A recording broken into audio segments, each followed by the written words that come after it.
Fred, nous sommes confrontés très régulièrement, toi et moi, à des coureurs ou à des coureuses très débutants qui veulent s'y mettre ou même qui ont déjà commencé à s'y mettre mais qui n'y arrivent pas pour différentes raisons. Quelles sont pour toi les règles fondamentales afin de persévérer, de pouvoir persévérer et surtout d'y prendre du plaisir?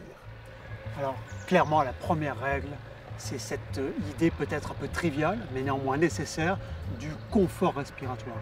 C'est-à-dire que si systématiquement, dans les entraînements de course à pied, la personne rentre dans un mécanisme de souffrance respiratoire, d'inconfort respiratoire, il est tout à fait évident qu'à très court terme, la motivation va chuter rapidement et qu'il va y avoir abandon de l'activité course à pied.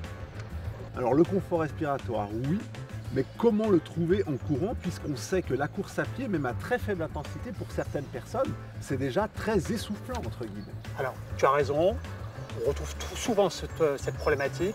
Les gens en plus qui sont légèrement en surpoids, en surcharge corporelle.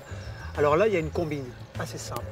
Il s'agit d'envisager une première phase de marche en légère montée, en maintenant une pulsation constante, modérée, puis demi-tour et on aborde à ce moment-là, on engage un léger jogging en descente et cette légère descente, attention, ce n'est pas la descente d'un sentier de montagne, c'est une légère descente faux plat descendant qui va permettre de délester un petit peu la pulsation cardiaque et permettre à la personne de courir, par exemple, 3 minutes de montée en marchant, 2 minutes de course légère en descente, en étant totalement confortable au niveau du souffle.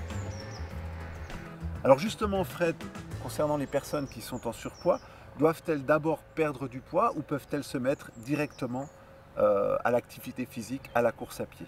Le problème, Pierrot, vois-tu, c'est que si la personne doit attendre de commencer son activité physique avant d'avoir perdu du poids, il risque de s'écouler un laps de temps relativement long, voire même un temps infini, et on risque de jamais s'y mettre.